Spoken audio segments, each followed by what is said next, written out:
은혜로 날 보듬으시고 사랑으로 품어주셔도 내 마음 한 자락도 지키지 못하는 이 모습 부끄럽습니다. 따스한 곁을 내어주신 9월 12일 주일 예배 하나님께 올려드립니다.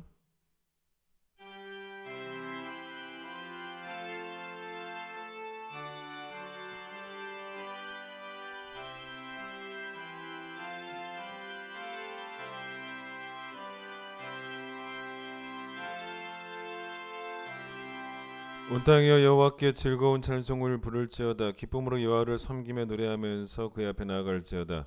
감사함으로 그의 문에 들어가며 찬송함으로 그의 공정에 들어가서 그에게 감사하며 그의 이름을 송축할지어다.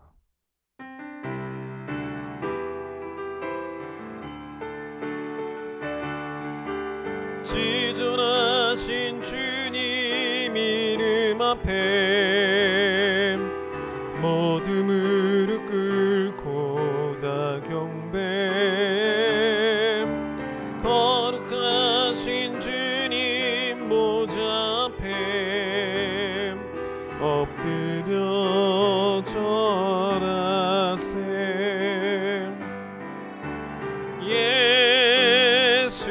예수는 그리스도, 예수는 주, 하나님의 영으로 경배드리리. 이 시간 우리의 죄악을 고백합니다.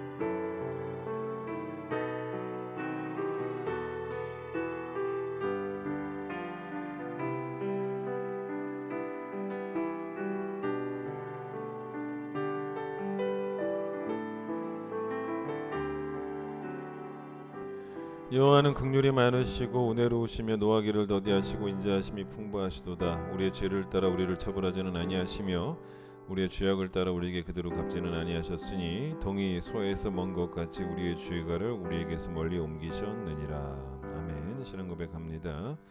나는 전능하신 아버지 하나님 천지의 창조주를 믿습니다. 나는 그의 유일하신 아들 우리 주 예수 그리스도를 믿습니다. 그는 성령으로 잉태되어 동정녀 마리아에게서 나시고 본디오 빌라도에게 고난을 받아 십자가에 못 박혀 죽으시고 장사된 지 사흘 만에 죽은 자 가운데서 다시 살아나셨으며 하늘에 오르시어 전능하신 아버지 하나님 우편에 앉아 계시다가 거기로부터 살아있는 자와 죽은 자를 심판하러 오십니다. 나는 성령을 믿으며 거룩한 공교회와 성도의 교제와 죄를 용서받는 것과 몸의 부활과 영생을 믿습니다. 아멘. 445장입니다.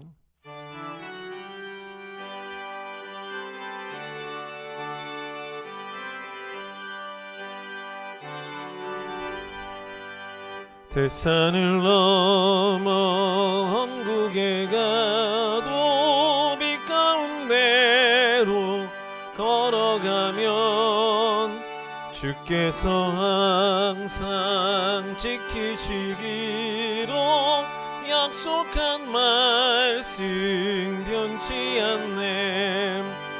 하늘의 영광 하늘의 영광 나의 맘속에 차고도 넘쳐 할렐루야를 힘 힘차게 불러 영원히 주를 찬양하리. 캄캄한 밤에 다닐지라도 주께서 나의 길 되시고 나에게 밝은 빛이 되시니 길 잃어버릴 염려 없네. 하늘의 영광 하늘의 영광 나의 맘속에 차고도 넘쳐 할렐루야를 힘차게 불러 영원히 주를 찬양하리. 광명한 그 빛 마음에 받아 찬란한 천국 바라보고 할렐루야를 힘차게 불러 날마다 빛에 걸어가리. 하늘의 영광 하늘의 영광 나의 맘속에 차고도 넘쳐 할렐루야를 힘차게 불러 영원히 주를 찬양하리. 마태복음 6장을 보겠습니다. 마태복음 6장 25절로 34절. 마태복음 6장 25절로 34절 말씀을 제가 읽도록 하겠습니다. 그러므로 내가 너희에게 이르노니 목숨을 위하여 무엇을 먹을까 무엇을 마실까 몸을 위하여 무엇을 입을까 염려하지 말라. 목숨이 음식보다 중하지 아니하며 몸이 의복보다 중하지 아니하냐. 공중의 새를 보라. 심지도 않고 거두지도 않고 창고에 모아 들이지도 아니하되 너희 하늘 아버지께서 기르시나니 너희는 이것들보다 귀하지 아니하냐. 너희 중에 누가 염려함으로 그 키를 한 자라도 더할 수 있겠느냐. 또 너희가 어찌 의복을 위하여 염려하느냐. 들의 백합화가 어떻게 자라는가 생각하여 보라. 수고도 아니하고 길쌈도 아니하느니라. 그러나 내가 너희에게 말하노니 솔로몬의 모든 영광으로도 입은 것이 이 꽃 하나만 갖지 못하였느니라. 오늘 있다가 내일 아궁이에 던져지는 들풀도 하나님이 이렇게 입히시거든 하물며 너희일까 보냐. 믿음이 작은 자들아. 그러므로 염려하여 이르기를 무엇을 먹을까 무엇을 마실까 무엇을 입을까 하지 말라. 이는 다 이방인들이 구하는 것이라. 너희 하늘 아버지께서 이 모든 것이 너에게 있어야 할 줄을 아시느니라. 그런즉 너희는 먼저 그의 나라와 그의 의를 구하라. 그리하면 이 모든 것을 너희에게 더하시리라. 그러므로 내일을 위하여 염려하지 말라. 내일일은 내일이 염려할 것이요 한날의 괴로움은 그날로 족하니라. 오늘은 최영호 집사님 기도십니다. 홀로 영광 받으시기에 합당하신 하나님, 그 높고 존귀하심을 경배합니다. 때를 따라 일용할 양식을 주시고 기쁠 때나 슬플 때나 언제나 변함없는 은혜를 주심으로 하루하루 살아갈 힘과 기쁨과 평안을 주시는 내주 하나님 아버지를 찬양합니다. 가장 높은 곳에 계시면서 가장 낮은 마음을 사랑하시는 하나님, 오늘 저희 거룩한 주일을 맞아 낮고 겸손한 마음으로 주님께 나와 이름 높여 찬양하며 신령과 진정으로 예배드리자 하오니 저희 예배를 기뻐 받아 주시옵소서. 주님, 이 시간 저희 죄를 회개합니다. 지난 한 주간 주님 앞에서 하나님의 백성답지 않게 살아갔던 저희의 삶을 주님께 회개합니다. 완악한 마음으로 귀를 닫고 세상의 소리에 귀 기울였음을 고백합니다. 말로만 주님 사랑 외치는 저희의 허영을 고백합니다. 이웃들과 동역자들을 사랑하지 못하고 이해하지 못하고 품지 못하고 베풀지 못한 나쁜 마음을 고백합니다. 부족하고 모자란 저희들 다시 주님께 나오며 마음과 귀를 열어 주님의 음성을 듣고자 합니다. 이 시간 주님의 크신 긍휼로 저희를 용서하여 주시옵시고 주님의 자녀로 합당한 저희들 될 수 있도록 불같은 성령으로 저희를 인도하여 주시옵소서. 사랑과 은혜가 풍성하신 하나님, 코로나 바이러스로 우리들의 일상이 바뀌어 버리고 많은 어려움들이 있지만 저희 굳건한 반석이신 주님께서 저희 큰 기쁜 교회의 모든 식구들을 늘 지켜주시고 함께하여 주시리라고 믿고 감사를 드립니다. 코로나가 하루빨리 해결되어 주님의 교회에서 마음껏 예배를 드릴 수 있게 하여 주시옵시고, 코로나로 인하여 어려움을 겪는 가족들 있으면 주님께서 위로하고 함께하여 주시옵소서.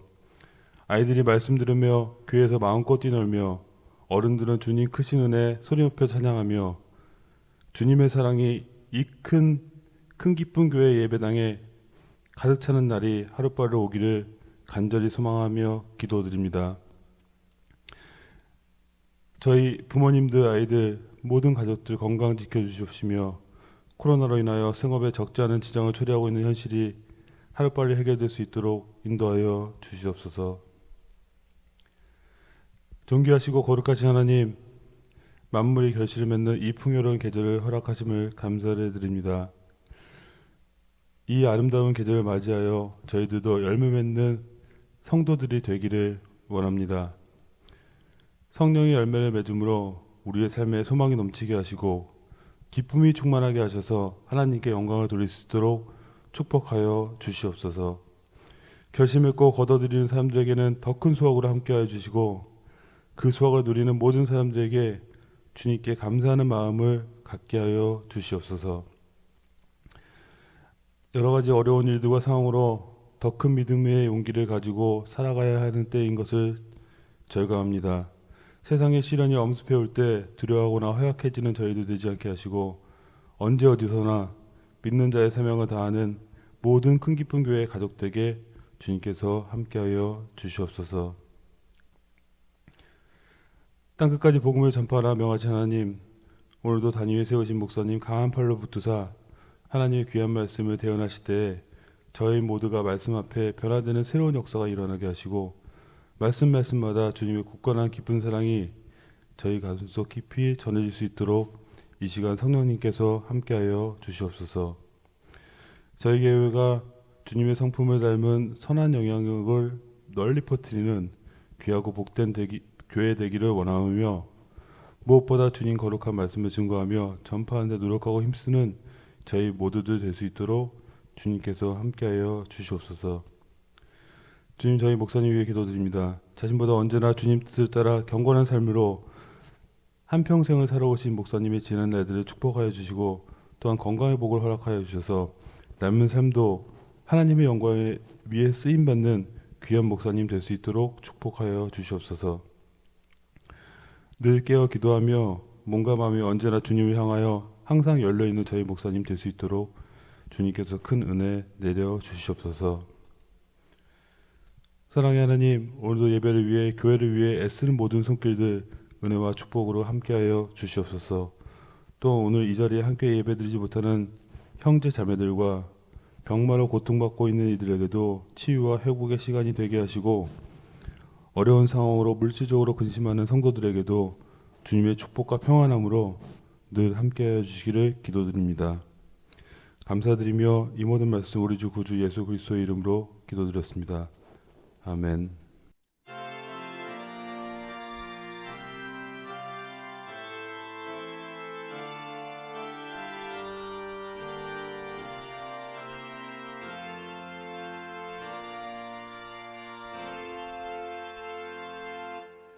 봉헌하겠습니다.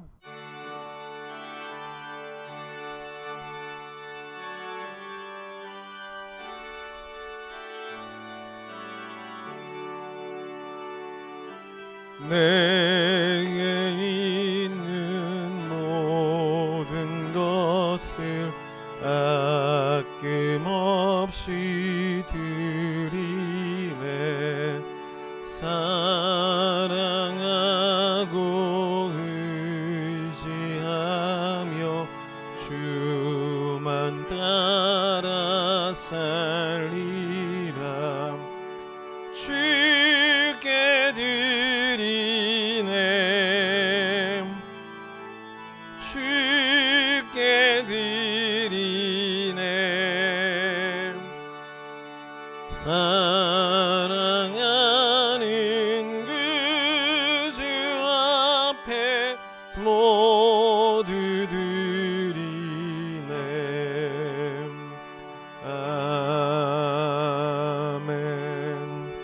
거룩한 주의 날 허락하여 주셨습니다. 최고의 예배로 우리 하나님께 영광 돌릴 때 하나님이 마땅히 받으셔야 되는 하나님께 합당한 영광을 올려드리는 귀한 예배가 될 수 있도록 영과 진리로 예배한 우리 모두가 되기를 간절히 소망합니다. 늘 주의 전에 거하는 것이 우리의 소원이 되게 하여 주시고 우리 마음속에 있는 양문과 마음속에 있는 시온의 대로가 절대로 막히거나 무너지지 않는 성도들 되기를 간절히 소망합니다. 지난 한 주 동안 귀한 특세통에 은혜 주셨습니다. 느헤미야처럼 살 수 있도록 은혜 주시고 느헤미야처럼 하나님의 뜻 가운데 내가 또 우리가 함께 쓰임받는 그 형통을 누리게 하여 주시고 느헤미야처럼 예배의 중요성을 알고 느헤미야처럼 하나님을 경외하는 그 신앙이 무엇인지를 분명히 알고 그것대로 살아가는 우리 모두가 될 수 있도록 축복하여 주시옵소서. 온라인으로 정성스럽게 준비해서 10의 1 드립니다. 하나님께로부터 왔기에 또 하나님께 돌려드리는 것뿐입니다. 우리의 10의 1 받아주시고 감사하는 예물, 선교와 구제를 위한 예물, 주정헌금, 건축헌금 또 일천번제 주님께서 받아주시기를 소망하며 예수님 이름으로 기도드립니다. 아멘. 비록 우리가 지금 코로나 가운데 있지만 내년 교사들이 또 교회에 필요하거든요. 그래서 교사를 모집을 합니다. 이번 이제 9월 나머지 주 동안 이제 교사 모집을 할 텐데 그래서 여러분 10월 첫째 주부터 4주간 신입 교사들을 위한 교육을 줌으로 할 예정입니다. 우리 전사님들이 교육하실 것이고 또 그 교육이 끝나면 또 내년에 교회학교 교사로 또 일하실 수 있도록 그래서 여러분 교회학교 교사는 정말 많으면 많을수록 좋습니다. 진짜 아이들 한 명당 교사 한 명이어도 좋습니다. 꼭 필요한 자리이기 때문에 여러분 다 좀 생각해 보시면서 이 일에 또 헌신해 주시길 바라는데 신청을 어떻게 하시면 되냐면요. 제가 내일 월요일 내일이죠. 내일 여러분 문자로 또 예배 신청하듯이 그 링크를 보내드리겠습니다. 그럼 여러분 그거 보시고 또 하나님 주신 마음을 가지고 교사 신청해 주셔서 내년에 교회학교가 더 풍성할 수 있도록 그리고 세례에 대해서 이제 물으시는 분들이 계신데 세례를 우리가 작년에 코로나 때문에 못했는데 2년 연속 못하면 안 되고요. 그래서 올해는 세례를 이제 연말에 하려고 합니다. 단 우리가 세례를 못했던 이유가 이제 모여서 공부를 해야 되는데 그게 안 돼서 교육이 안 돼서 그랬는데 올해는 코로나가 계속 이렇게 좀 진행이 되면 세례 교육도 줌으로 비대면으로 하고 세례 받는 날은 또 교회 나오셔야겠죠. 이렇게 올해는 세례도 진행될 예정이니까 여러분 그렇게 알고 계시면 되겠습니다. 특순이 있습니다.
예, 찬송하겠습니다.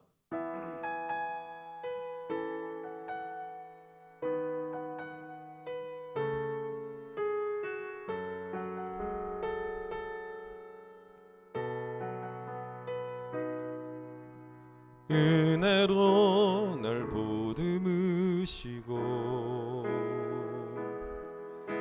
사랑으로 품어주셔도 내 마음 한 자락도 지키지 못하는 이 모습 부끄럽습니다. 따스한 곁을 내어주신 주님 앞에 나아갑니다. 표현 못할 긍휼로 나를 붙드시는 주 이름만 바라봅니다. 매일 마주한 슬픔을 견뎌나가며 주 예수의 마음을 닮아가네.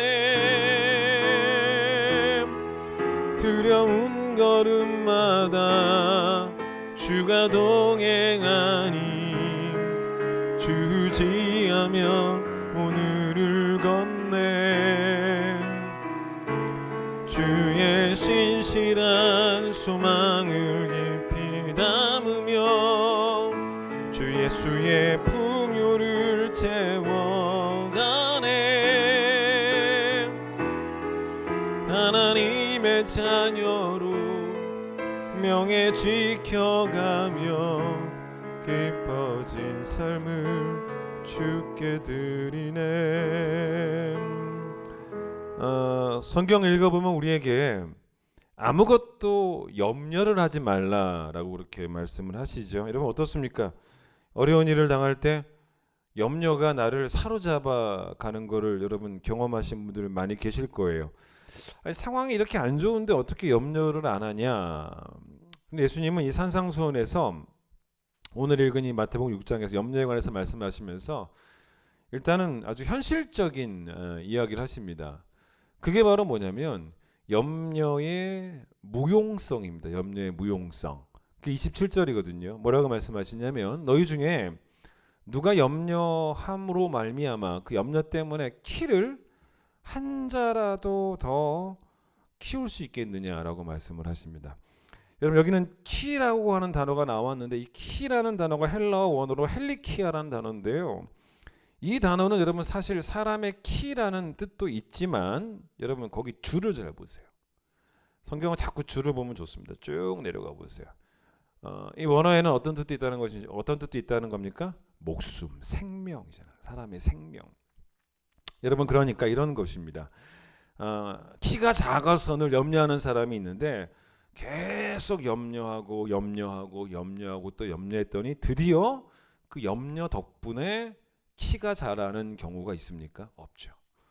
내가 오래 살고 싶어요. 뭐 금방 죽으면 어쩌나라는 그런 염려가 있어요. 그래서 내가 금방 죽으면 안 되기 때문에 계속 염려했어요. 염려했더니 그 염려 결과 원래는 70년 살 뻔했는데 그 염려 때문에 80년을 살게 되어지는 그런 일이 벌어집니까? 그런 일이 벌어지지 않잖아요. 그러니까 예수님은 염려는 진짜 쓸데가 없는 소용이 없는 감정이라는 거예요. 염려도 소용이 없다는 거죠. 우리는 이렇게 말할 수 있지 않습니까? 그래도 염려가 되는 걸 어쩝니까? 라 그럴 때 예수님은 뭐라고 말씀하신 거냐면 그럼 염려하면 뭐 해결되냐? 라고 말씀하신 거죠. 결국 염려는 다 낭비가 되는 거죠. 시간 낭비도 될 뿐만 아니라 감정의 낭비도 되는 것이기 때문에 큰 바위가 있는데 여러분 큰 바위를 내가 뭐 손으로 이걸 내리쳐서 이 바위를 한번 내가 깨부수겠다라는 마음을 가지고 여러분 1시간 동안 한번 큰 바위를 막 손으로 내리쳐 보세요. 어떻게 됩니까? 바위가 깨지지 않고 내 손이 깨져 버립니다. 소용없는 짓이다라는 걸 알게 되면 빨리 포기하는 게 지혜잖아요. 여러분 염려는 빨리 포기해야 돼요. 성경은 염려에 긍정적 능력이 있다라고 말하지 않고 이걸 빨리 포기해야 되는 또 이유 중에 하나가 뭐냐면 오히려 이 염려는 우리에게 부정적인 영향력을, 부정적인 능력을 끼친다는 것입니다. 내게 득이 되는 감정이 아니고 내게 손해가 되는 감정이 바로 염려라는 거예요. 그게 어디 나오냐? 여러 군데 나오지만 잠언 15장 13절 들어보세요. 마음의 즐거움은 얼굴을 빛나게 해도 마음의 근심은 심령을 상하게 한다. 잠언 17장 22절. 마음의 즐거움은 양약이라도 심령의 근심은 뼈를 마르게 한다. 그 좋은 게 없어요. 그 염려에서 어떤 또 부정적인 감정도 나옵니까? 염려하다가 보면 또 뭐가 돼요? 우울증이 되잖아요. 그 염려에서 문제가 해결된 게 아니고 염려 때문에 또 우울증이라고 하는 문제가 하나 더 생겨버린 거잖아요. 그 염려는 좋은 게 아닙니다.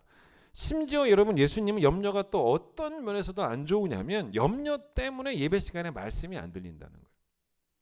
설교가 안 들린다는 것입니다. 그게 어디 나오는 이야기냐? 마태복음 13장. 정말 염려는 안 좋은 거죠. 말씀의 씨앗이 뿌려지는데 심령이 네 가지 심령으로 예수님께서 비유를 드셨죠. 길가, 또 흙이 얕은 돌밭, 가시 떨기 위, 또 마지막에 좋은 땅. 앞에 세 가지는 다 나쁜 거예요. 뭐가 더 나쁘냐 비교할 것 없이 다 나쁜 거예요. 근데 그 중에 예수님께서 가시 떨기 위에 말씀의 씨가 떨어진 것을 뭐라고 말씀하셨냐면 가시가 자라서 이 씨앗의 기운을 막는다는 거예요. 씨앗이 발아되고 잎이 나고 자라야 되는데 가시 때문에 기운을, 예수님 표현이 그래요. 기운을 막는다라는 표현을 쓰십니다. 이걸 예수님께서 어떻게 해석하셨냐면 바로 뒤에 그 22절에 이제 해석을 해주시는데 가시 떨기에 뿌려졌다는 것은 말씀을 들으나 세상의 염려와 재물의 유혹에 말씀이 막혀 결실하지 못하는 자요. 여러분 그러니까 두 가지 말씀하시죠. 설교 시간에 설교를 듣는데 한 개도 은혜가 안 되고 하나도 들리지 않는 이유 중에 하나가, 은혜가 안 되는 이유가 뭐냐면 그게 뭐냐면 돈에 관한 이야기할 때 내가 재물의 유혹이 있는데 목사님 돈에 관한 대한 설교하면 은혜가 한 개도 안 되잖아요. 또 내 안에 세상적인 염려가 있습니다. 그러니까 이 염려가 있으면 또 말씀이 잘 안 들려요. 은혜도 안 돼요. 그러니까 악한 영이 얼마나 치밀하냐면 말씀이 우리 심령 가운데 막히지 않고 내 심령의 말씀의 길이 뻥뻥 뚫려 있으면 우리가 영적으로 막 부흥하잖아요. 여러분 우리가 영적으로 부흥하는 것을 악한 영이 보고 있을 수 있겠습니까? 그러니까 그 길을 막으려고, 그 부흥을 막으려고 계속 우리 마음속에 염려를 뿌려놔서 가는 길이 막히도록, 그래서 말씀의 길이 막히도록, 여러분 그렇게 말씀을 막을 정도로 위험한 것이 염려인데, 여러분 이 말씀 실감 나시죠? 교회 왔는데 정말 그날 염려가 너무 많아서 몸은 교회에 와 있는데 진짜 하나도 안 들리고 그냥 그리고 집에 갔던 그런 경험들 있지 않습니까? 그 상황을 예수께서 말씀하신 거죠. 자, 그런데 이 마태복음 6장에서 예수님이 우리의 염려의 원인을 지적을 하시는 겁니다. 원인을 정확하게 지적하세요. 왜냐하면 원인을 알아야 해결이 되는 거죠. 그런데 여기서 말하는 해결은 어떤 해결이냐면 내가 지금 당하고 있는 문제들, 어려움들, 이거에 대한 해결 이전에 일단 염려라는 감정부터, 부정적인 감정부터 해결을 해야 된다는 거예요. 그래서 우리가 생각할 때 염려의 원인이 뭐예요? 우리가 왜 염려합니까? 우리의 판단은 뭐냐면 문제에 내가 당하는 그런 문제의 사이즈예요. 문제가 크면 우리 염려도 커집니다. 문제가 사이즈가 작으면 그만큼 염려가 없진 않고 염려가 좀 작아지죠. 염려하되 말 그대로 큰 염려는 아닌, 그러니까 우리가 염려할 때 염려는 그 원인이 우리가 봤을 때는 뭐냐면 문제 때문이에요. 그래서 염려하는 내가 문제가 있다라고는 생각을 안 하죠. 내게 닥친 문제가 문제 있다. 염려하는 내가 문제 있는 게 아니고 그렇게 생각하면서 우리 염려합니다. 그래서 여러분 우리가 염려하면서 뭘 안 느끼냐면 죄책감을 안 느끼는 거예요. 염려는 죄거든요. 내가 지금 염려하면 안 되는데, 이래야 되는데 우리는 오히려 뭐라 그러냐면 내가 지금 염려하기도 바쁜데 무슨 죄책감이냐는 겁니다. 내 상황이 이렇게 안 좋은데 뭔 죄책감을 말하고 있어? 이럴 거란 말이에요. 그런데 예수님은 오늘 본문에서 염려의 원인이 무엇인지를 진단하시는데 염려의 원인은 외부에 있는 문제의 사이즈가 아니라는 거예요. 그게 아니고 내 안에 있는 믿음의 사이즈라는 거예요. 그래서 믿음의 사이즈가 작으니 염려가 생길 수밖에 없다. 그래서 진단하시지 않습니까? 30절 끝에 보세요. 문제 때문이 아니에요. 너희가 뭐가 작으니까? 믿음이 작은 자들아라고 말씀하시지 않습니까? 그러면 여러분 일단 믿음만 커지면 문제의 사이즈가 작아도 또 문제의 사이즈가 커도 문제를 해결하는 건 그 다음 이야기고 내 안에는 염려를 해결한다는 거죠. 일단 그러니까 문제를 해결하는 이야기는 또 우리가 하겠지만 일단 내 안에 있는 염려를 해결할 수 있다는 거예요. 그래서 내 안에 있는 믿음으로 내 안에 있는 염려를 다 몰아내는. 여러분 보통 우리가 염려할 때 제가 아까 죄책감을 이야기했는데 우리는 죄책감에 빠지는 게 아니고 오히려 자기 연민에 빠집니다. 내가 세상에서 제일 불쌍한 것 같고 내가 제일 불행한 것 같고 나보다 더 어려운 사람이 어디 있을까 싶은 생각도 들고 그러나 예수님은 뭐라고 말씀하시냐면 내 안에 염려가 있다면 자기 연민에 빠지지 말고 자기 애통에 빠지라는 거예요. 그러니까 즉 회개하라는 거예요. 애통하라는 거예요. 예? 내가 이렇게도 하나님을 향한 믿음이 없었는가? 내가 이 정도밖에 안 되는가? 이런 회개를 하라는 것입니다. 그래서 여러분 오늘 본문 25절에서 32절까지 예수님은 계속 우리에게 염려하지 말라라고 하면서 우리가 뭘 믿어야 믿음이 작으니까 염려하니까 뭘 믿어야 하는가를 말씀하십니다. 그걸 믿고 염려하지 말라는 거예요. 그게 바로 뭐냐면 하나님은 너희의 아버지라는 걸 믿으라는 거예요. 하나님의 아버지 되심. 26절 보세요. 뭐라고 말씀하십니까? 너희 하늘 아버지. 그렇죠? 아버지를 표현하십니다. 32절 보세요. 너희 하늘 아버지. 그러니까 하나님이 내 아버지라는 믿음을 회복하라는 거예요. 그 믿음만 흔들리지 않으면 된다. 즉 하나님 아버지께 집중하라는 거예요. 하나님 아버지께.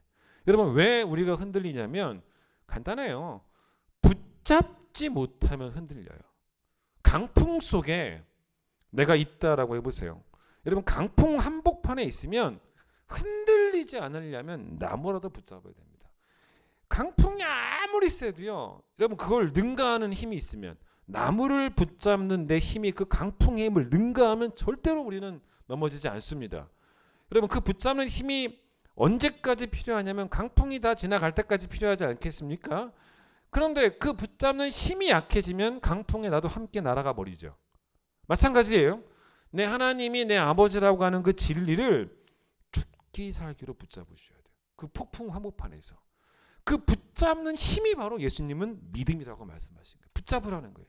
공중의 새 먹이시고 들에 꽃도 입히시는 하나님이 하물며 택한 주의 백성들 돌보지 않겠느냐. 그 진리를 붙잡는 믿음의 손이 절대로 느슨해지지 않으면 느슨해지면 고난의 바람이 불어올 때마다 신앙도 계속 흔들리지만 붙잡는 힘이 없으니까 계속 떠밀리겠지만 그 힘이 강하면 절대로 안 넘어진다는 것입니다. 장경철 목사님, 장경철 교수님이기도 하죠. 저희 교회도 개척 초기 때 오셨던 목사님인데 서울여대 기독교학과 교수님. 여러분 서울여대는 저희 교단 신학이에요. 저희 교단 학교입니다. 서울여대 그 기독교학과의 교수님이시긴 한데 이분이 쓴 책에 이런 재미난 예화가 하나 나오더라고요. 목사님이 오늘 이 본문 마태복음 6장을 이렇게 읽으시면서 은혜를 받으신 거예요. 들에 핀 꽃도 공중의 새도 다 돌보시는 하나님 하물며 우리일까 보냐. 너무 은혜가 되지 않습니까? 위로가 되고. 그래서 이 말씀을 내가 읽고 은혜를 받았지만 이걸 한번 내가 좀 읽지만 말고 한번 말씀을 경험해보고 싶다라는 생각을 가지시고 이제 학교 이 교정을 한번 돌아보셨다는 거예요. 뭘 보려고? 새를 보려고, 꽃을 보려고. 근데 나가서 보니까 뭐 이렇게 공중의 새들은 그래도 꽤 보이는데 공중의 새라고 나왔지 특정한 새를 의미하지 않았잖아요. 말하진 않았잖아요. 근데 뭐가 안 보여요? 들의 백합화는 안 보이죠. 백합화가 뭐 흔하지는 않으니까. 근데 에스카기도 백합화는 없는데 저기 보니까 개나리가 눈에 띄더라는 겁니다. 개나리를 보다가 개나리가 너무 예쁘잖아요. 그걸 보다가 어떤 마음이 드셨냐면 그래 개나리는 염려하지 않지. 개나리는 염려하지 않지라는 생각이 딱 들면서 그게 너무 은혜가 되고 또 회개도 되고 그러더라는 거예요. 그래서 개나리처럼 염려하지 말아야겠다. 이런 생각을 가지고 이제 저녁에 퇴근하시고 집에 돌아오셔서 이제 아내에게 얘기하신 거예요. 오늘 학교에서 산책하다가 보니까 개나리가 너무 예뻐 보이는데 하나님이 어떤 마음 주셨냐면 개나리는 염려를 안 한다라는 마음을 주시더라고. 그 아내가 딱 얘기를 듣고 너무 멋진 거예요. 남편의 말이. 그래서 진짜 당신 멋있는 생각했다라고 막 칭찬도 해주고, 그 목사님도 그렇지 내가 참 멋진 생각했지 막 그러고 있다가 이제 그 아내분이 원래 목사님이 이렇게 영감이 떠오르면 빨리 이제 컴퓨터에 가가지고 그걸 이제 기록해 놓는 습관이 있으셨다는 거예요. 그건 아내가 아니까 목사님에게 여보 빨리 가서 컴퓨터에 기록해 놓고 와 이제 그랬다는 거예요. 그래서 알겠다고. 그래서 이제 목사님이 다 기록하고 딱 돌아왔는데 갑자기 또 아내가 또 질문 하나. 되게 멋진 말이긴 한데 여보. 근데 개나리가 근심이 없다. 되게 멋진 말이야. 근데 당신 그거 어떻게 알았어? 근심 없는 걸? 그렇게 물어보시더라는 거예요. 목사님 답을 해야 되잖아요. 개나리가 염려가 있는지 없는지 어떻게 알아요? 목사님이 개나리가 염려하면 그 색깔이 나오겠어? 염려하면 그 색깔이 나오겠어? 얼마나 노랗고 예쁜 얼굴이야. 여러분 보통 어때요? 사람도 염려하면 별로 얼굴부터 색이 좀 달라지지 않습니까? 그래서 그걸 한자로 뭐라 그래요? 수심입니다. 수심. 그러니까 수라는 게 염려, 근심 숫자거든요. 근심하는 마음이 있을 때 수심. 얼굴에 드러나잖아요. 이번에 우리 느헤미야 공부할 때 느헤미야서에서 바사왕이 느헤미야에게 뭐라 그랬어? 너 얼굴에 왜 이렇게 수심이 있냐? 얼굴에 수심. 심은 근심하는 게 마음에 있는데 얼굴에 드러났다는 거잖아요. 얼굴 색이 안 좋았다는 거죠. 얼굴에 왜 수심이 있냐? 그래서 여러분 그 얼굴에 있는 수심을 또 뭐라고도 해요? 수색이라고도 해요. 드러난 색인 거죠.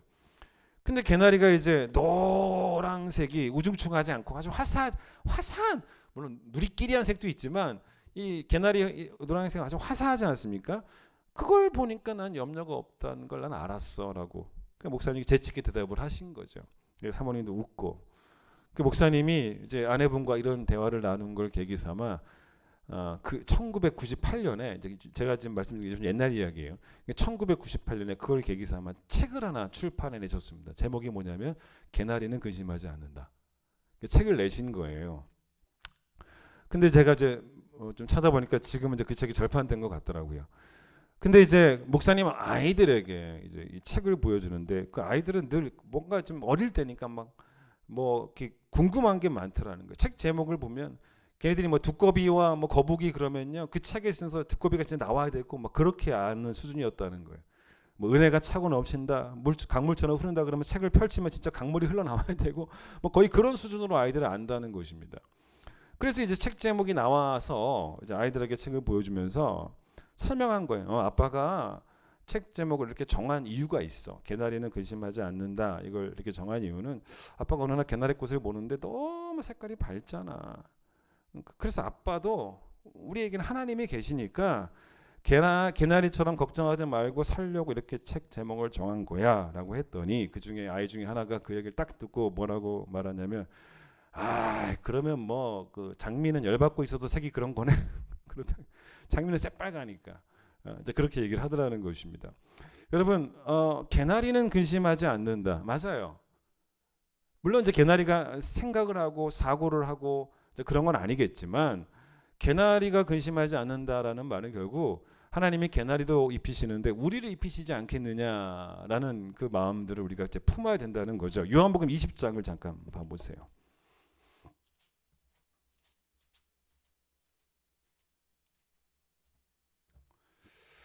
요한복음 20장 11절부터 18절까지를 읽지는 않겠습니다. 이게 어떤 이야기냐면 예수님이 부활하시고 난 다음에 막달라 마리아를 만나는 장면이 나옵니다. 근데 이제 막달라 마리아가 와 보니까 빈 무덤이에요.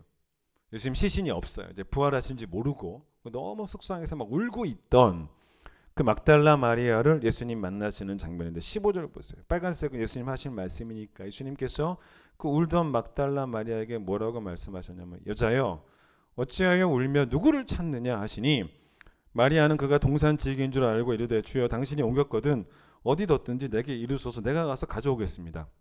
그러니까 무슨 말이냐면 그 여자여라고 묻는 사람이 이 동산직인 줄 알고 동산 관리자인 줄 알고 당신이 예수님 시신 가져갔으면 좀 어디 뒀는지 말씀해 주세요. 제가 좀 찾아오려고 합니다.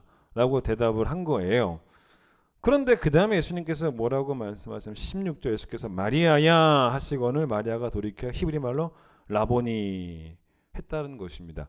여러분 이제 드디어 처음에는 이제 이 사람이 동산지기가 아닌가 동산 관리인이 아닌가로 알았는데 예수님인 줄 알게 되었다는 거죠. 여러분 그 계기가 뭐겠습니까? 물론 예수님 봐서 뭐 그럴 수도 있긴 하겠지만 봐서 보면 알잖아요.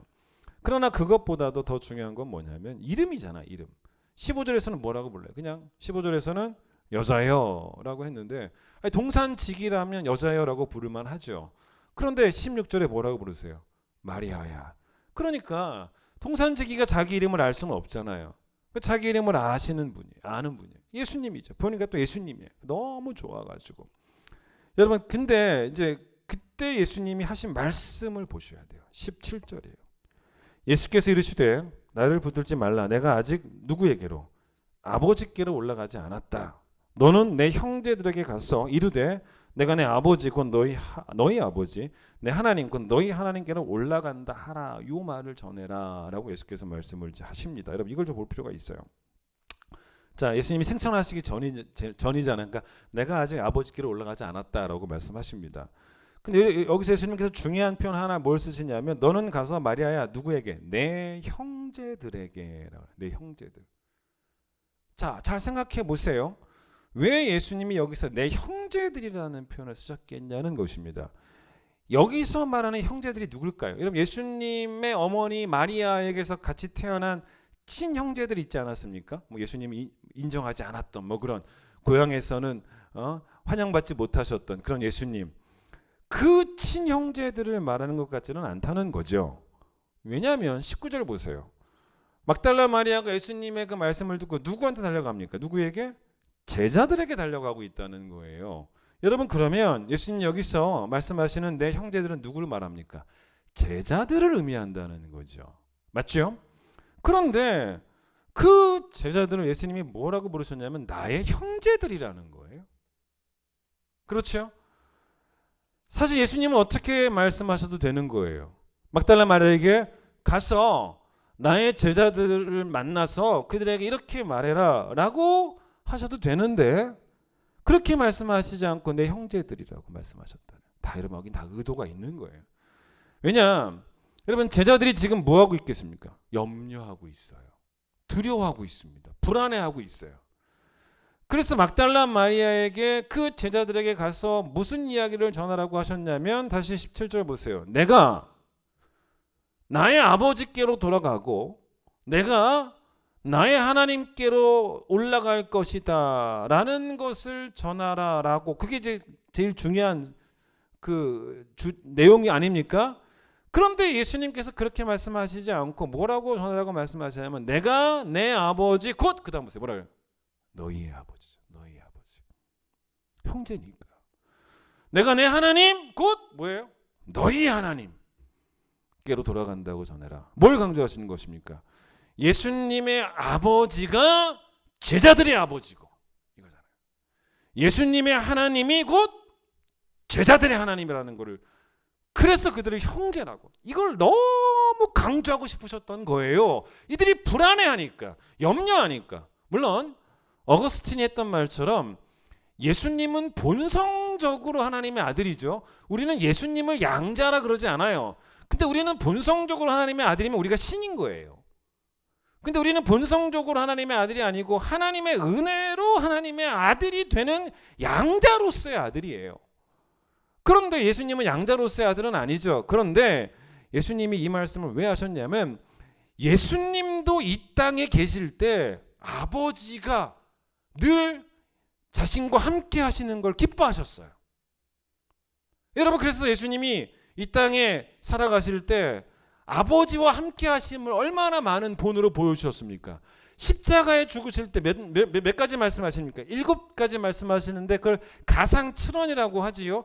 여러분 예수님의 가상칠언의 맨 마지막 말씀도 예수님이 아버지와 함께 하심을 표현한 거예요. 그게 뭡니까? 아버지요 내 영혼을 아버지 손에 부탁합니다. 그렇지 않습니까? 그래서 십자가에 죽으시는 순간도 하나님 아버지가 아들과 함께 하셨음을 고백하셨던 것인데 제자들에게 예수님은 내가 너희를 떠나가도 내 아버지가 나와 함께 하셨던 것처럼 내 아버지가 너희의 아버지가 될 것이고 내 하나님이 너희 하나님 될 것이니까 절대로 염려하지 말라.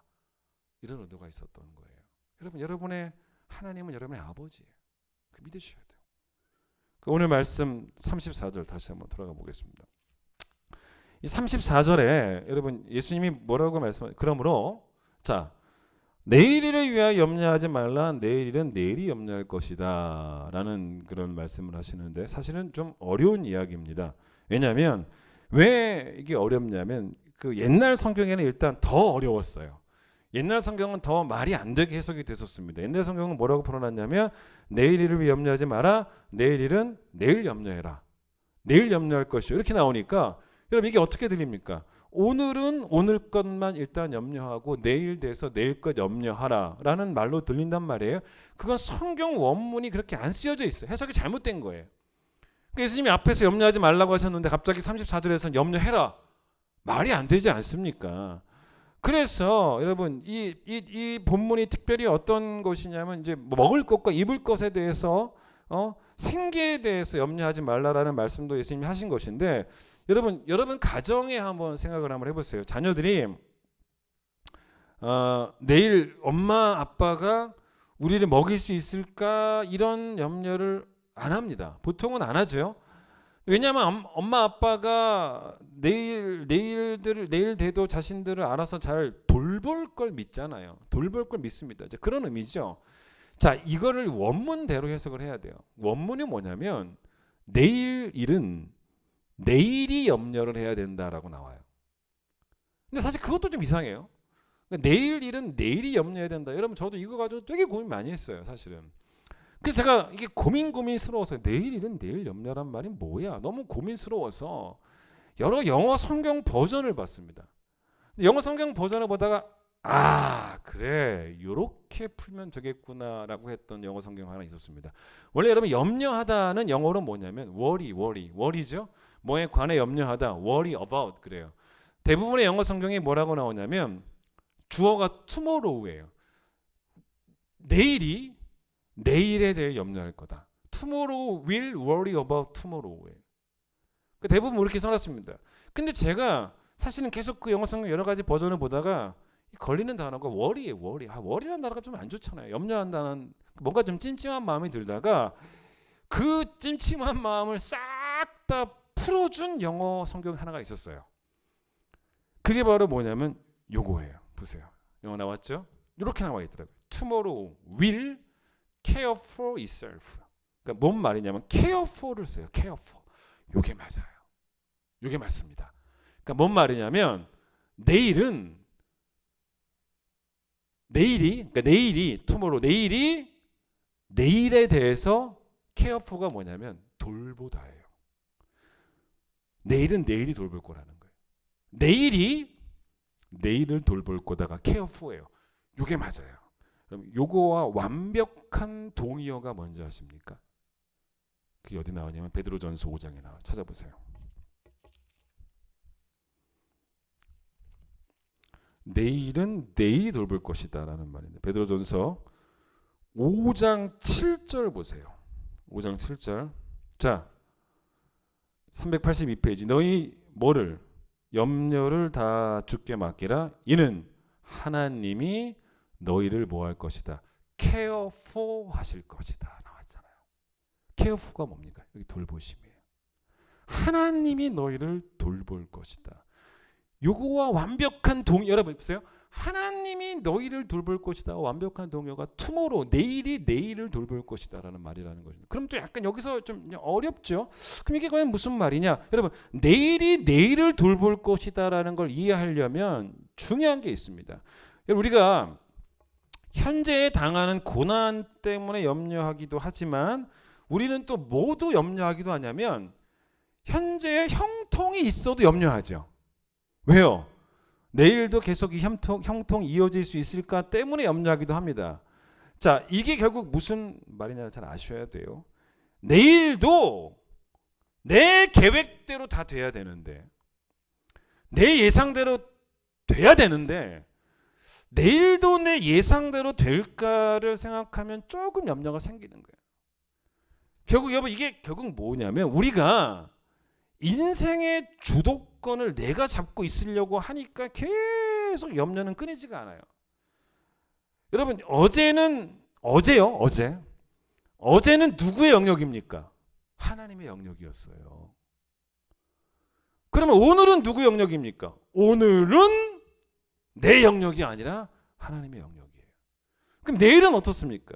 내일은 누구 영역입니까? 내일도 하나님의 영역입니다.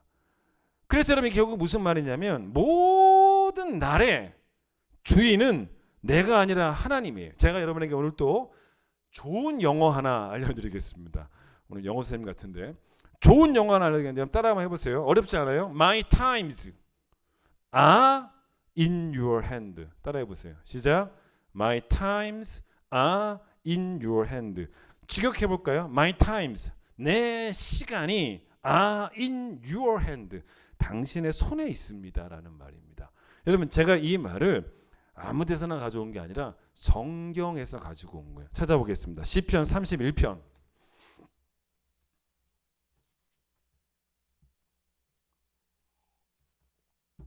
여러분 시편 31편 누구의 시입니까? 823페이지 다윗의 시죠. 여기에 이 표현이 나와요. 여러분 줄쳐 놓으셔야 돼요. 15절이에요. 나왔잖아요. 뭐라 그래요? 나의 앞날이 주의 손에 있사오니 라고 나오죠. 여러분 근데 저는 지금 표현보다 옛날 성경이 좋아요.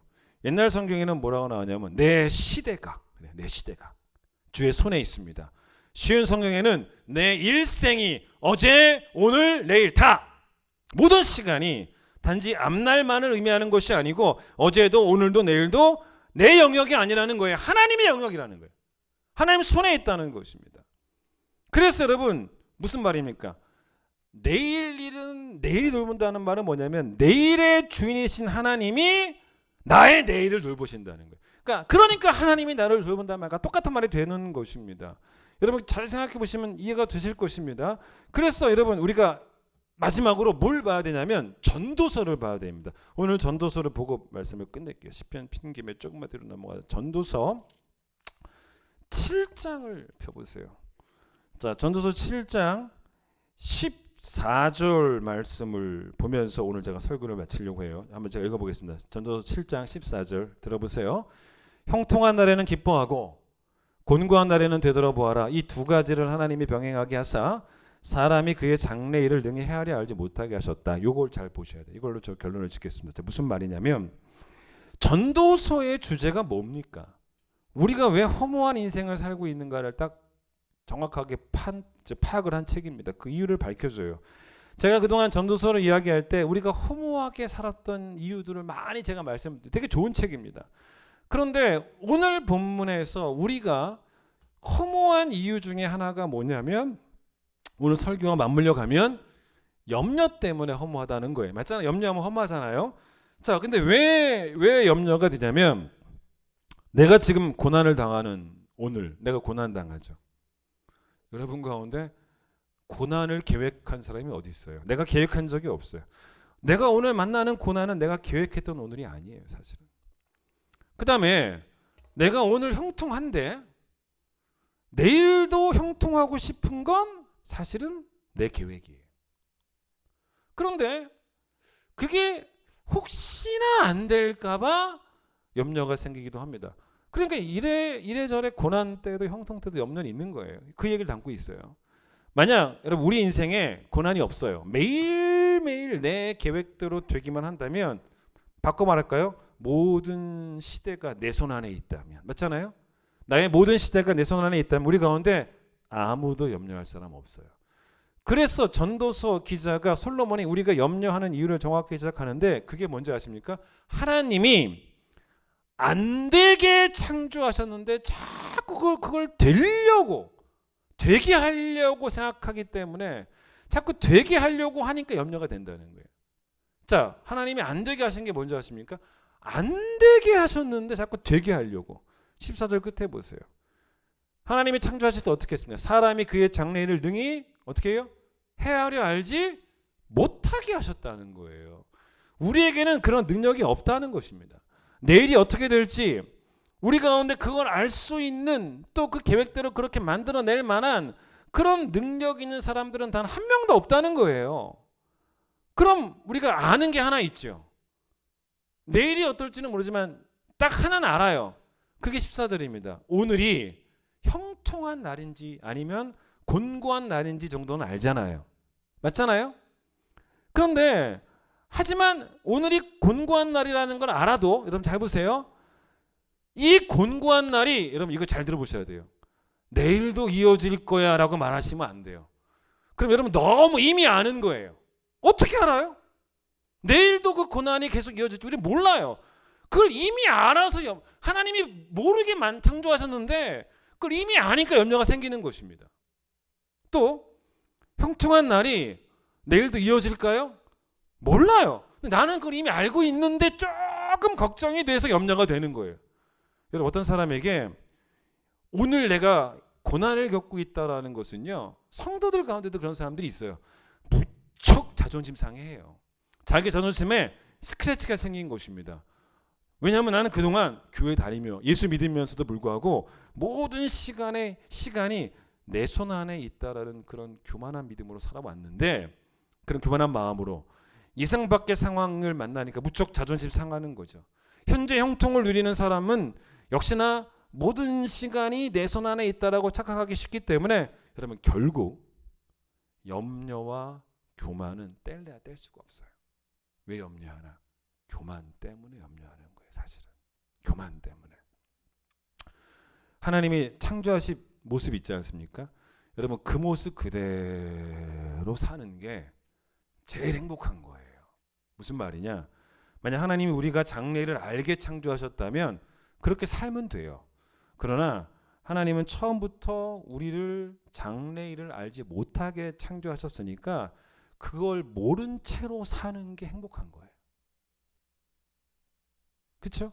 여러분 그래서 태초부터 창조하실 때부터 하나님은 모든 날의 주인이셨어요. 어제도 오늘도 내일도. 그래서 거기 다시 보세요. 14절 형통한 날에는 뭐하라? 기뻐하라 라고 말씀하셨는데 형통한 날일 때 나의 오늘이 주의 손 안에서 이렇게 돌보심을 받고 있구나 라고 생각하면서 기뻐하시면 돼요. 공고한 날입니까? 생각하라는 거예요. 어떤 생각하면 좋겠습니까?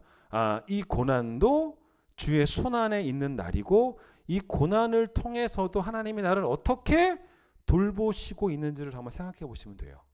맞죠? 자, 그러면 결론적으로 오늘 다시 본문 돌아가지 않을게요. 오늘 본문에서 우리 염려를 해결하는 방법을 두 가지를 제시한 겁니다. 첫 번째는 뭐냐면 염려하지 말고 믿으라는 거예요. 지금 계속 그 얘기했습니다. 단 먹을 것만 입을 것만 주실 것만 믿으라는 말이 아닙니다. 오늘이 주의 손 안에 있다는 것은 이 오늘 안에는 주님이 돌보시는 오늘 안에는 내일 안에는 모레 안에는 먹을 것과 입을 것은 다 이미 포함되어 있는 거예요. 그 모든 걸 돌보실 것을 케어포할 것을 믿으면서 염려하지 마라가 어디까지 나오는지 찾아봐야겠네. 찾아보겠습니다. 염려하지 말아라가 마태복음 6장 32절까지. 그런데 거기까지만 알면 안 돼. 딱 하나 더 추가합니다. 이렇게 두 번째 이것 때문에도 염려하지 말라. 그게 바로 33절이에요. 그런즉 너희는 뭘 해라? 하나님 나라와 그의 의를 구하라. 두 번째 이야기는 뭐냐면 이런 겁니다. 염려하지 않으려면 하나님의 나라와 그의 의를 구하라는 거예요. 그게 뭐냐면 쉽게 생각하면 뭐냐면 염려할 틈도 없이 바쁘라는 거예요. 보통 사람이 두 가지를 동시에 잘하기 쉽지 않죠. 저도 설교 준비할 때 한쪽에는 컴퓨터 화면에 한쪽에는 설교 쓰는 그 프로그램 그 워드 켜놓고 또 반쪽은 유튜브 켜놓고 유튜브 보면서 무슨 설교도 치면서 그렇게 하지 않습니다. 예수님은 우리에게 염려할 틈도 주지 않을 만큼 오늘이 바빠야 한다라고 말씀하고 계신 거예요. 그게 뭐냐면 하나님 나라와 그의 의를 구하느라 바쁘면 염려할 틈도 없다는 것입니다. 여러분, 오늘이 고난의 날이어도 하나님 나라와 그의 의를 구할 수 있는 거예요. 오늘이 형통의 날이어도 하나님의 나라와 그의 의를 구할 수 있는 것입니다. 결론, 하나님의 자녀로서 명예를 지키고 살아가는 것은 두 가지예요. 첫 번째, 하나님이 아버지라는 것을 믿는 믿음으로 살아가시면서 염려하지 않고 살아가는 게 하나님의 자녀다움이고, 두 번째는 내 아버지의 명예를 위해서 그 나라와 그의 의를 구하며 오늘도 염려할 시간도 없이 바삐 살아가는 게 하나님 아버지의 자녀다움이라는 것입니다. 그 말씀을 품고 있으니 오늘도 이 말씀 기억하시면서 염려하지 말고 그렇게 살아가는 모두가 되시길 축원드리겠습니다. 찬양하겠습니다.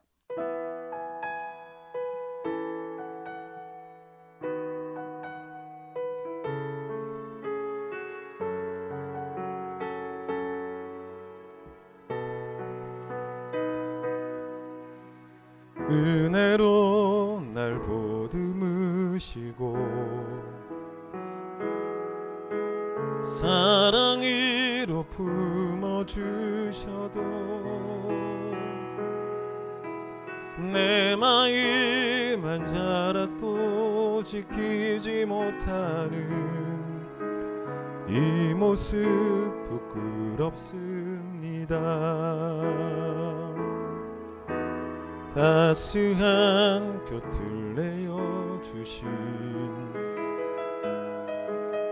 주님 앞에 나아갑니다. 표현 못할 긍휼로 나를 붙드시는 주 이름만 바라봅니다. 매일 마주한 슬픔을 견뎌나가며 주 예수의 마음을 닮아가네. 두려운 걸음마다 주가 동행하니 주지하며 오늘을 걷네. 주의 신실한 소망을 깊이 담으며 주 예수의 풍요를 채워가네.